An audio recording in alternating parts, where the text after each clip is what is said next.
Hello, everyone. My name is Jackie Gifford, and I am the editor-in-chief of Travel and Leisure. I want to thank you for tuning in today to the WTTT session, Reboot, Adapt, and Thrive, the Path to Recovery for Destinations. We are all riding a tide of optimism right now in the United States as vaccinations roll out. But this is not the case elsewhere in the world. COVID has touched each country differently. One common through line, however, has been the resurgence of domestic tourism. Stuck at home with ever-changing travel guidelines and restrictions, many people are choosing the comfort of the familiar. As we look to the future, how can the sector capitalize on the resurgence of domestic and regional travel? And how can this ultimately accelerate the return to international travel, which is key to a full-scale recovery?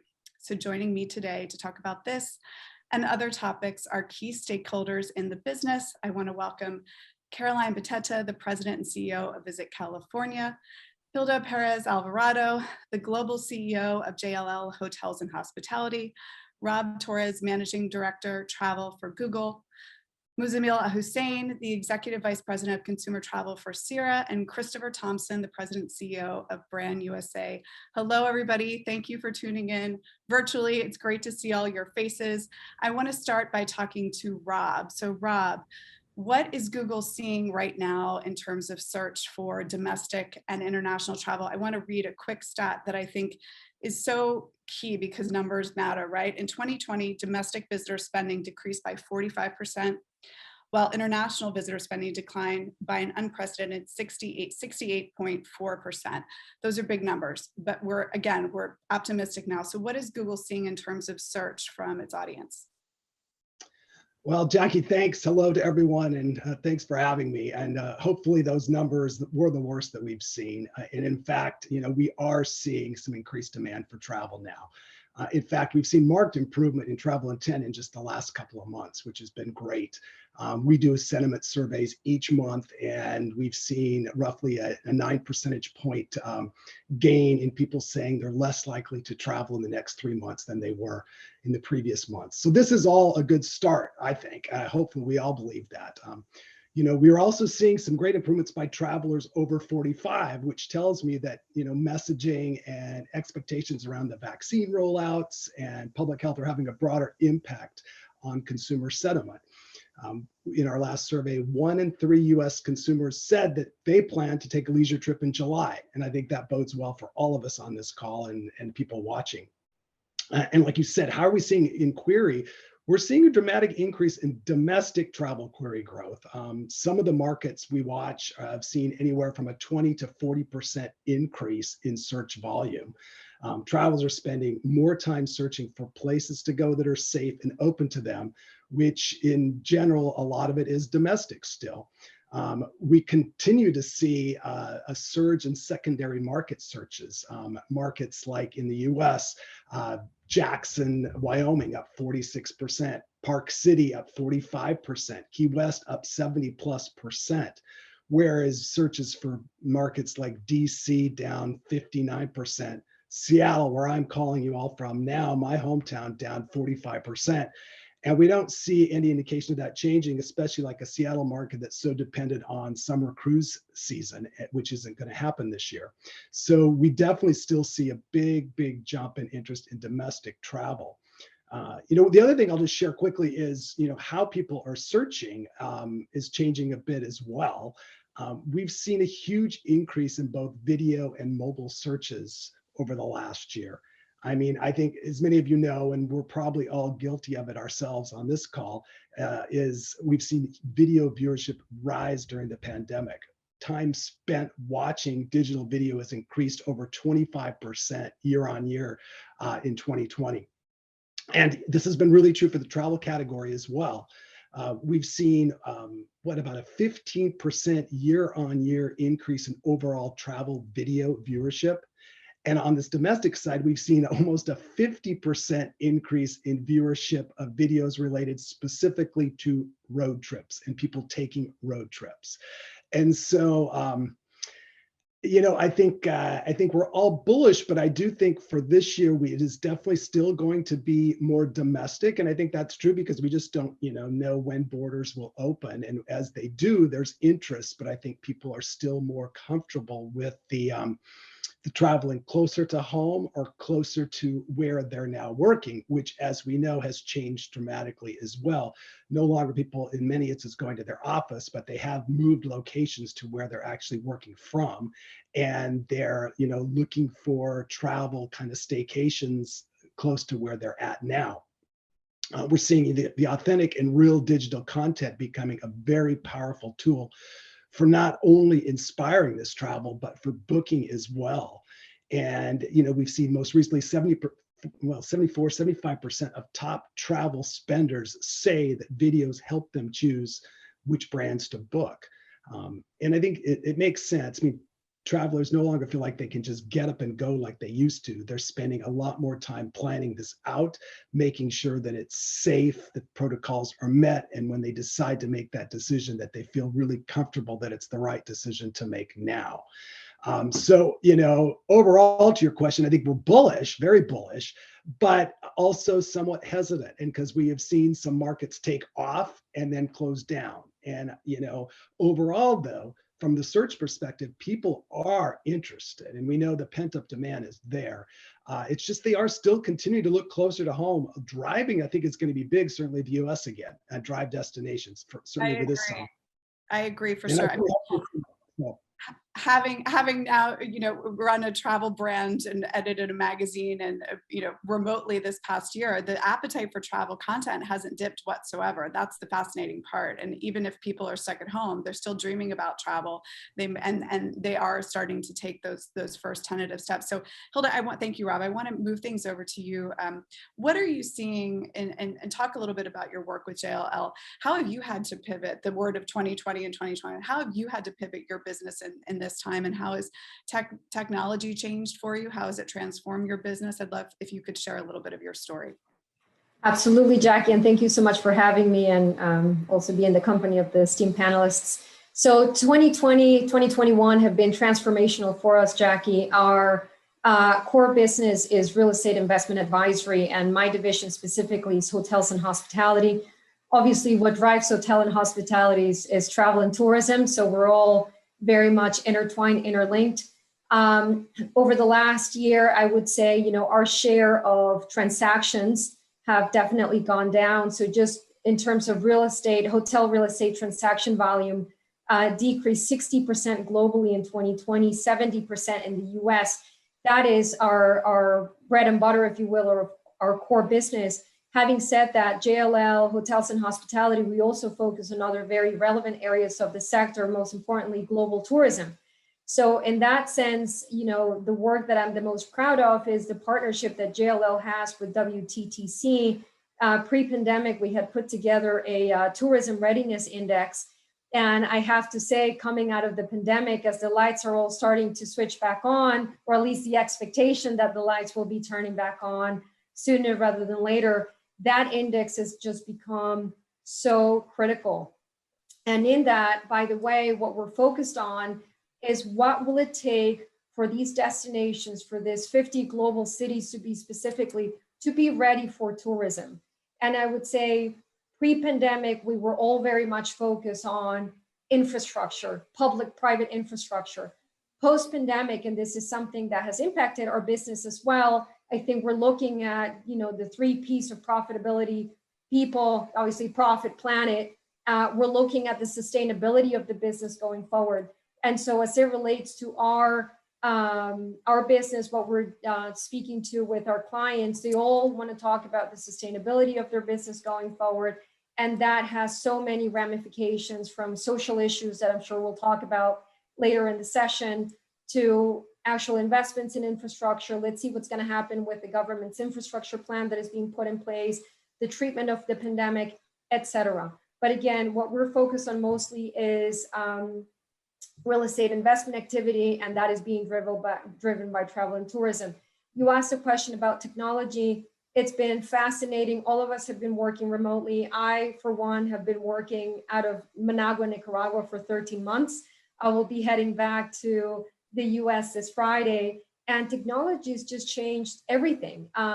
We will be talking about business travel going forward, but we have been able to function as a global business through technology. Our clients are now, focused on getting more real-time response. We're all very well connected. We have access to the best talent now worldwide because we're not limited to physical proximity. But I would say technology was forcing us to evolve. Well, all of that has just been accelerated by what has happened over the last 12 months and counting. Thank you for sharing that, and I'm personally excited to welcome you back to the U.S. when you land. Thank you, Caroline. I want to move things over to you. So California has had a challenging year. I'm tuning in from New York. We've also had our struggles. I want to share a recent stat that I actually found from your site. When things were humming in 2019. Direct travel related spending contributed $144.9 billion to the economy, California. That's incredible. What domestic trends are you seeing, regional trends? How are these informing what we all want, which is the return of international visitors to California, to the United States? Yeah, so a lot of what we're seeing is kind of what Rob laid out, and that is really tracking for California. We also lost 60% of our travel spending, so precipitous dip, as well as employees or jobs. Absolutely huge. We're the #1 travel destination in the United States. We're still looking at a 5-year return to pre-pandemic levels. And really that we'll see this coiled spring bounce with in-state and domestic travel, but it's really the international travel and our business travel that's going to lag. I mean, we have some high hopes of openings around the UK market and Mexico. Even Canada is expected to lag. So we're really leaning into our Californians. We have almost 40 million Californians. So it is a well that we can tap to help shorten the recovery curve by appealing to a campaign we're using right now called Calling All Californians, as well as domestic travel. And like you, Jackie, I think Rob mentioned also driving tours are very, very popular. Pre-pandemic, we launched a campaign called the California Road Trip Republic, and we've kept that going as part of this recovery tour because people really do feel safe by traveling by car. So that's what we're seeing in the short term. Yeah. One thing I actually want to quickly follow up, and because you sparked a question, I think that one of the struggles we have as journalists is really to communicate how quickly things are changing, right? So from county rules, regional rules, how have you been able to navigate that? Because California is a vast state, and so different things have been, COVID's touched parts of the state differently at different times. So how do you get that messaging out and get it right? Yeah, it's all about digital, both all of our online platforms as well as our visitcalifornia.com website, communicating to visitors, mostly in California and nationally, not really internationally at this point because of that precipitous drop off, but and linking into local destinations and encouraging people to check their hotel properties, as Gilda said, as well as local destinations, because it is changing from county to county and very different circumstances. So we put together a campaign called Respect California, which is an acronym about educating responsible travel, being safe, and being informed for those differences around the state. We're now fortunate that the governor did declare that he sees the pandemic ending for California on June 15th if all stays the same due to vaccinations and herd immunity. So all of us are keeping our fingers crossed because California has actually been extremely disciplined in terms of, lockdowns and safety. And now we're actually trending ahead of that curve. So we're hopeful that this trend called vaccication really takes effect and people really understand that California is ready and welcome to open business, particularly after June 15th to out-of-state travelers. Chris, you with Brand USA, your role is really marketing to international visitors, right? So they're not coming in the same way they used to, certainly. But what are you seeing in terms of domestic travel and regional travel? Because realistically, that is going to inform the return of international visitors. What trends do you think are here to stay? What do you think is a fad and it might pass in a year or so? What overall are you seeing? So thanks, Jackie. I appreciate you including me, and glad to be with the panel. Right about the time in 2020 when this hit, we were celebrating our 10-year anniversary. We were on a great wave. We'd had record visitation and spend from outside our borders, and then we were all brought to our knees. So obviously, the number one priority is to get on top of the pandemic.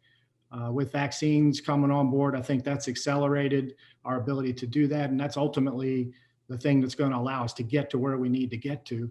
But with us, we were scaled back to what we're calling a state of readiness. We were pretty much having to sit back and wait and be very patient. And we do know that when international travel returns, there's really 3 steps to that. One is to prove that we're ready.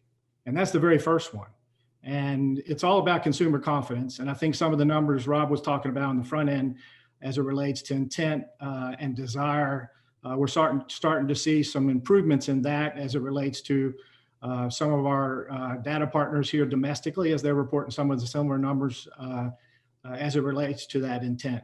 But we have to prove we're ready. So in order for international travel to even have a chance to come back, we have to prove to the world that we can get out and about in our own hometowns, our own home states, and within our country and throughout our country. And that is when I think we're going to be able to gain the confidence of international visitors and friends from around the world to come in. But in order for them to come, there's lots of things that have to happen that are outside of all of our control here on this call, not the least of which is, our borders need to open here and around the world. We need to make sure that there's all sorts of conversation about when people can travel. What does that look like as far as vaccinations required or not, the antibodies, quarantine. And those are all sorts of conversations that are happening. But first and foremost, the domestic economy has to return. We have to actually get our travel and tourism economy back up and running. With all the numbers everybody was talking about, a 75% reduction in spend, all the lost jobs, and for the extended period of time, and across all the different verticals as far as the brands that represent delivery of the experiences, their ability to get geared back up is not going to be a quick path in some instances. But here's what I will tell you. I think that travel demand will bounce back in ways that we have never seen before. I know Rob's familiar with this. All of us are familiar with planning cycles as far as wherever people are coming from, when they typically start planning and when they make their decision and when they come. I think those planning cycles are going to be compressed once we have the ability to travel freely within the country. And then certainly as border restrictions are eased, connectivity is restored, consumer confidence up, their sentiment and intent to travel is up, then I think you're going to see they've been sitting back. And as Rob said, and I'm glad to hear this, they've been consuming content. And when we've been sitting back and being patient and having to wait for international travel to come back, we have made all of the content we've been developing, which promote all 50 states, 5 territories in the District of Columbia, available to our friends and visitors around the world. And oh, by the way, since it's digital, it's available to all of us around the country too. So as we've all been sitting back doing our jobs from home, we're otherwise looking to be informed, inspired, distracted. So I'm really encouraged by what Rob was saying about the consumption of content, because that plays right into what we thought would be happening while people couldn't travel. And therefore, I think the return to travel, at least on the leisure side, which will be the quickest back, I think is going to be something like we've never seen before. I agree wholeheartedly. I'm going to move things over to Muzzammil. You're tuning in from another part of the world. Can you talk to the audience, talk to us a little bit about the work that you're doing with Sierra and Al-Musafir, which is your largest consumer travel brand? How is technology allowing you to reach consumers in new ways because of the pandemic, and what sort of regional trends are you seeing? Sure. Thank you. Thank you for having me here. It's a pleasure to be here with all the esteemed panelists. I think before COVID, we as Sierra Group and Ahussain, what we tried to do is we really transformed ourselves from a pure OTA into a digitally enabled omnichannel brand. So we really launched our retail network, combining an offline and a content-rich, immersive experience in a branch. And we launched a number of technology-led channels. So just to give you an example, we have over 15,000 customers a day, or chats a day on WhatsApp. Customers are talking to us on WhatsApp across Saudi Arabia. As you guys know, this region is extremely penetrated with mobile phones and technology. And we communicate and we do a number of our bookings digitally enabled, but on Twitter, on WhatsApp, on a number of channels. And what we found is that even during the lockdown period, yes, travel stopped, but customers continued to engage with us. And we continue to provide them inspirational content. And we used our platforms and to provide them places to travel. And that's when, especially in Saudi Arabia, the domestic market really opened up. As you guys may be aware, Saudi Arabia really is focused on launching their international tourism strategy. And this year allowed, let's say, Saudi Arabia to prepare. And they realized that people didn't explore their own countries. So they took a chance to explore their countries, similar to what people are doing in the US and places they haven't seen. And what they found was it's a great place to see, beautiful places, but a lot of work needs to be done to welcome inbound international visitors. And that's what the country has done, focus on. At the same time, our consumers and I welcome the comments from the other panelists, but the travel is continuing to be a passion for this region. We saw immediate growth in domestic, and now as the borders are hopefully opening in the next couple of months, we will see that. We see demand already starting to, searches are increasing. New destinations, planning cycle has changed definitely. The booking cycle has changed, but it's all about people want to be certain. So they ask about, do I have a quarantine period? Do I have to take a vaccine? What's going on in that country before I visit? And they're continuing to explore their domestic markets. And we look forward to borders opening. What do you think are some of the key confidence boosters? And are there other trends you're seeing? Over here in the United States, we're seeing the length of stay has increased. I was recently at a hotel in Connecticut that was traditionally people would stay only for 2 nights. It was a weekend place. Now, a lot of their arrivals are coming in on Sunday because they've got the capability of working remotely. So these sort of traditional patterns have all changed, and really it's given us a chance to reimagine our businesses. Yeah, so I think in Saudi Arabia, specifically this market, I think typically the Saudi Arabian consumer has been a very last minute booker, extreme last minute. They'd pick up a flight now for tonight, which is, it's already 8:30 p.m. here. I mean, so literally within a couple of hours and they'd go. Obviously with some of the new testing requirements and regulations, that last minute booking it can't happen right now. However, in our recent survey, the biggest travel trends we see are actually kind of a dichotomy, but it's interesting. So the Saudi consumer has always been known to travel to Europe or the US or Dubai for their summer vacation or for their a week long or 2 weeks long. That will continue. And all our research shows that once the vaccines are there and the vaccine penetration is increasing here as it is in the US, when the borders open, those travel will continue. But actually we see the customers indicating increased frequency of trips. So also new short trips. The weekend trips to a closer destination, 3 or 4 day trip to the Maldives, which used to be a bit harder. Now it's more easier to do when the borders open, and 3-4 days. But it will still go to London and California and New York and all that. So we're really excited about the pent up demand, and we believe that as long as you provide the transparency of what the customer can expect, that's been key for us so far. I think transparency is absolutely key. Caroline, I want to move back to you because there's something that's come out of this that's really crucial, and that's the focus on sustainability, and also what I'd like to call regenerative travel, which is a term that's been used more widely, which means it's not about just minimizing your impact, it's about having the traveler leave a positive impact, on a net positive impact when they're traveling.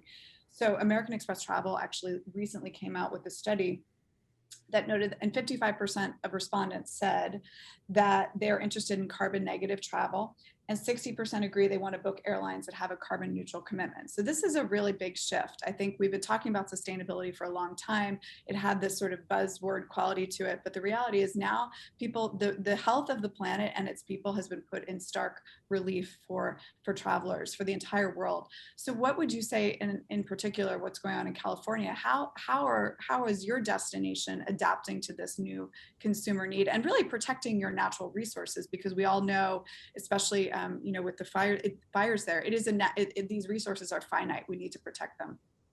Absolutely. And obviously, sustainability has been part of our core DNA.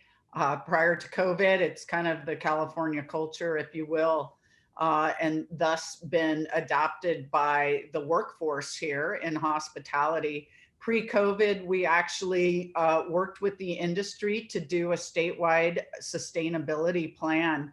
And we're just finishing that off. And then, of course, along comes COVID. And so we kind of put that up on the shelf and said, we've got to lean into this crisis. And interestingly enough, as the lockdowns ensued, but there was a relief to get out into the open and socially distance. All of a sudden, many of our rural areas, national and state parks, Lake Tahoe, for example, became overwhelmed with first-time visitors and that were not sustainable. They were just trying to get a break from some of our urban cores. So we had to quickly pull that off the shelf and look at a COVID filter around sustainability and manage the destinations, even our ski resorts during the winter, because we were encouraging no overnight travel here in California. All of a sudden, our day trips exploded to our mountain communities. Yes, California has high altitude, snow, a multitude of ski resorts. But if the snowstorm came in and our hotels were closed, now we were dealing with day trippers that couldn't get back to the flatlands, so to speak. And so it just took on many, many different varieties of how to manage communications through a sustainable lens, encouraging people not to leave their ski equipment and sledding equipment by the side of the road, and managing corridors for safe travel. And so that's where we're going now as we're coming out of COVID, is to understand how to manage destinations and really spread the love, if you will, is an internal term we're using, so that people don't end up all at the same place at the same time. And that's where we're being guided on the sustainable front. To your point, Jackie, on really leaning into these destinations, I think we've got some great best practices on a national level. Our Tourism Cares organization actually works with destinations from around the nation to go in and do cleanups. We personally participated on a cleanup on Angel Island in the Bay Area with Tourism Cares. Many of our surf-related foundations, the Surfrider Foundation, for example, does beach cleanups. And frankly, I was touched by Gilda coming out of Nicaragua. Right before COVID, I was down in El Salvador on behalf of Governor Newsom doing a diplomatic mission, meeting with the president of El Salvador. But while we were out in the field, there was a whole group of tourists that were there to rebuild a school near a resort hotel. So that's the example I think we're going to see is that type of tourism, of really the rebuild or the infrastructure to support these communities. In other words, sustainable tourism providing sustainable communities. Sustainability really isn't just about the environment, it's also about people. And I think that's one thing that gets lost in the terminology. It's really about giving back to a local community and having the local community sustain itself. So Gilda, I want to move to you as well. Jackie, that I do applaud WTTC in their sustainability initiative, because it is multi-pronged. And right when you just said it's about people, they even have adopted the human trafficking component to sustainability. So very important that it goes to the people, like you said. Yeah. Gilda, I want to ask you really quickly, we talked about this. Cities have had their challenges this year. You have properties in cities. Cities also, I think, are, sustainability is also about diversity, equity, inclusion, DEI work. And, cities naturally are some of the most diverse hubs in the United States, around the world, frankly. So how do we ensure that cities continue to thrive and not sort of be sidelined by the pandemic? I personally feel that we're about to hit a boom time where people are going to want to return to cities, but naturally, the conversation has seemed to put them in a negative light for the most part. Yeah, no, Jackie, I couldn't agree more. We've been having a lot of conversations with the biggest occupiers of real estate, and they span anything from financial, insurance, real estate, banking, I guess, tech. And they know that diversity and inclusion is really important. The consumer is demanding diversity and inclusion, right? And for them to be able to hire diverse and inclusive workforces, they actually need to be in cities that are diverse, like in New York City, right? So we were at the onset of the pandemic, even halfway through the pandemic, we were seeing a big migration away from the major urban centers in the north, I guess, down to Texas, Florida. And when we're having the conversation as to, what is it going to take to get New York City back on its feet? Well, we do need the companies to be there. We need the state as well to invest. At the end of the day, Jackie, we will continue to have a more diverse and inclusive workforce if we have the underlying ground conditions that are necessary to sustain that. So, we've seen a massive amount of job loss in travel and tourism. Obviously, there's a lot of female workers in that sector, more so than in others. How do we get them back? Well, we got to start talking about childcare and dependent care. And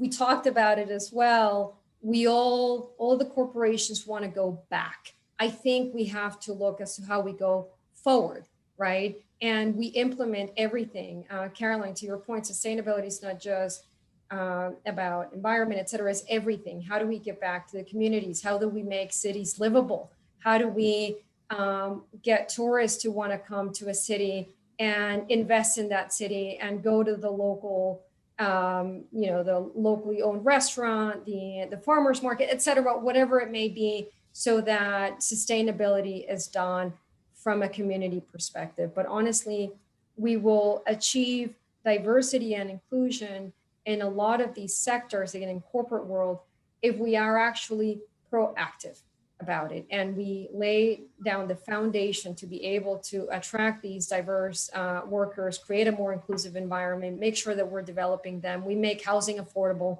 and we look after our people. Yes, I agree wholeheartedly. Rob, I want to ask you about business travel. This is the thing that, there are predictions out there that it's never going to be the same. There's all sorts of discussion. It's key that business travel leisure travel is going to recover first. We all know that, but it's still unclear what really is going to happen with business travel. What do you think, and what are you seeing right now? What is Google seeing? I'd love to know. I think we'd all really love to know. I think a lot of people shared, and Gilda, I totally agree that I think we are seeing pent up demand now for business travel as well as leisure, although we know leisure is going to come back first because we actually do need, companies to bring their people back to work. Google still has not gone back to work. So until we get big businesses back to work, we're not really going to see a big influence in business travel. But I do think there's going to be pent up demand for that at some point in time. It's just going to take a lot longer. Now, a couple of things, and I do think it's going to change. Certainly I don't think it's ever going to come back to where it was anytime soon or look exactly the same. But, one thing that we saw pre-COVID starting to strike was this whole idea of staycation workcations. And during COVID, we've seen it even rise. The query volume for just the term workcations is up 220% year on year. People are becoming more accustomed from working from a variety of locations, right? Not just their home office. And they're going to continue to want to add vacations onto that more than ever before because they're very used to it. So I think that's positive to some extent of where we're going with this.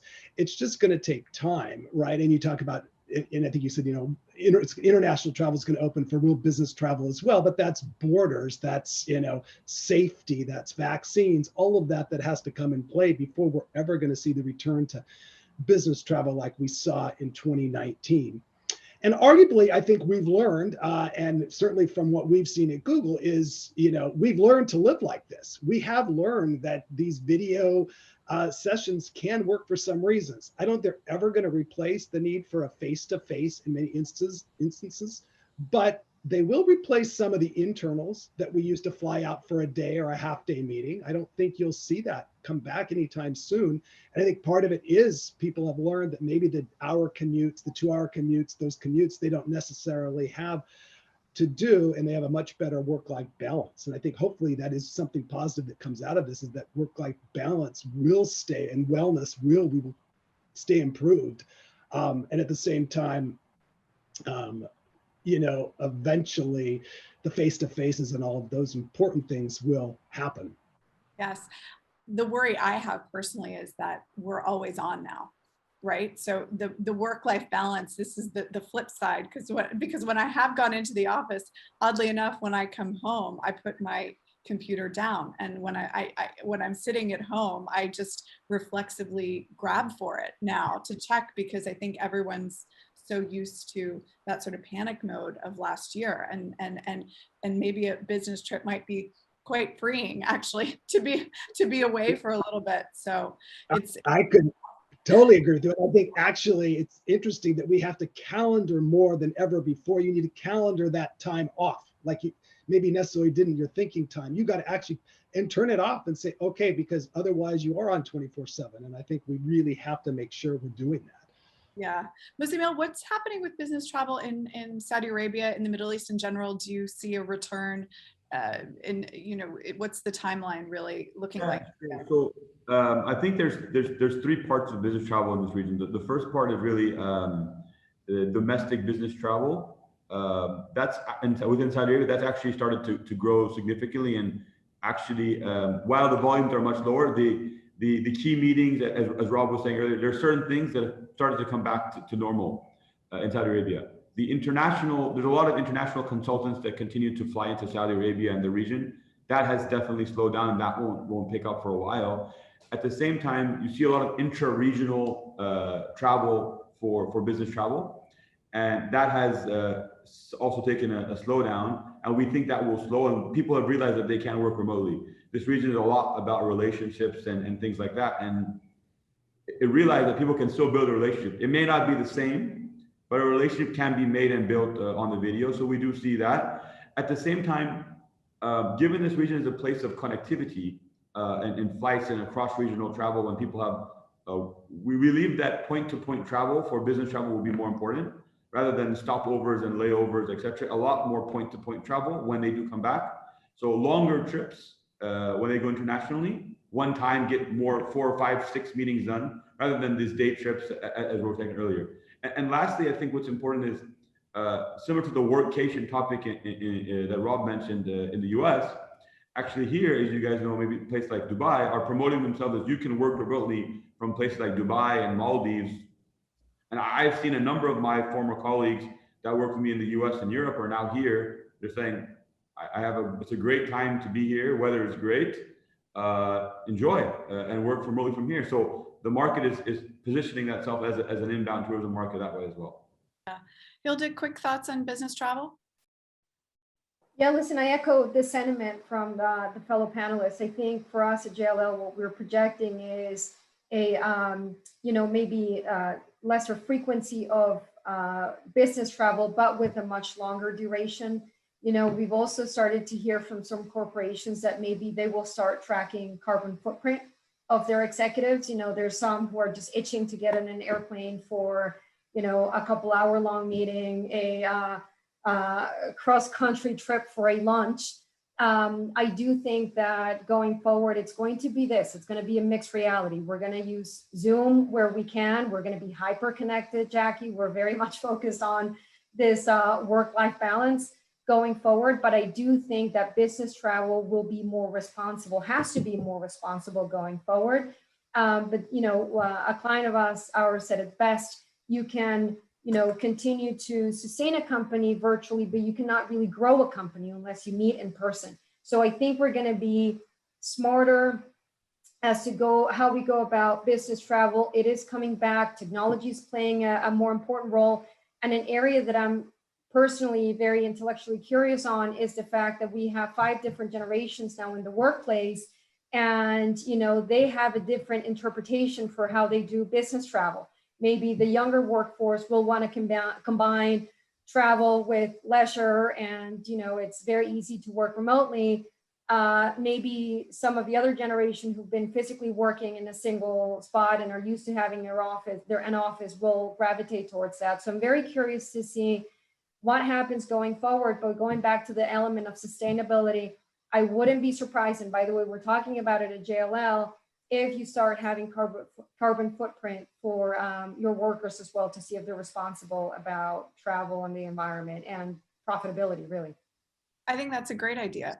Why fly to London from New York for an hour-long meeting? That doesn't make any sense. Combine, stay longer. I think that's a great idea. Chris, I want to turn back to you. In some regions, we've seen residents' reluctance to welcome travelers back. How can the sector better leverage the public-private community partnership to help fuel the return of international travel? So, of course, when we were dealing with the pandemic at home, and our hometowns were being basically shut down, and we were required to be sheltered in place. The thought of inviting others in while we were still challenged to get out and about in our own home communities probably was fueling some of that. I think as we get on top of the pandemic, as the vaccines roll out around this country and around the world, that we're going to have a great opportunity to really play on building confidence back. It's confidence among ourselves, confidence among visitors coming in. We were talking about the meeting business. When the pandemic first became a reality, it really hit our urban cores the hardest. And so if you're looking for a return for the meeting business, in a lot of ways, our DMOs at the local levels are having to convince their mayors and their local officials that they can host meetings in conjunction with the meeting groups themselves in a safe and responsible way. And I know there's great examples that I've heard of in New Orleans where they've actually physically invited the public officials out to these meeting facilities and showed them how responsible the venues are, the meetings venues, how responsible the groups are, and all the work that's going into being able to hold meetings again. Again, there's a lot of work that's going to go into that, so it's probably going to be a slower path back. But I would say, for all the tragedy that this pandemic has caused us, for all the negative impacts that it has imposed on us, one thing that it has done is the hospitality industry as a whole has always been referred to as this big kind of, soft kind of thing. But in reality, the hospitality industry is us promoting the fabrics of our communities, the things that make our communities unique, the things that make our little piece of the USA experience or the state of California experience really unique. And I think we have, maybe as a silver lining, if it's possible to see a silver lining, an opportunity with our public officials and with people that are involved with setting travel policy, a bigger platform than we've ever had to really go in and have some influence on maybe some new initiatives and some longstanding ones that we've been trying to get some traction on. And I'm hopeful that platform will really, in the end, allow us to get back to some of the things that will restore confidence within communities with public officials at the local levels, around at the state levels, in state legislatures, and certainly in Washington with Congress. Thank you, Chris. We're running out of time. Caroline, final thoughts. Where is travel going in 2021? Well, as I said earlier, I think we're going to see a huge resurgence. I want to note on the business front, and I thought it was interesting, Gilda mentioned that there's 5 generations in the workforce now. I think for the hospitality industry to be successful even on the business front, we're going to be doing what we're doing right now, and that's Zoom, but really hybrid. So it's going to be like this dimmer switch is going back on, and we're going to have an interface. I have a board meeting coming up in 3 weeks in Napa Valley, first time in a year, but it's going to have a Zoom interface so that those that can't travel definitely can also join. So I think that's interesting on the business front.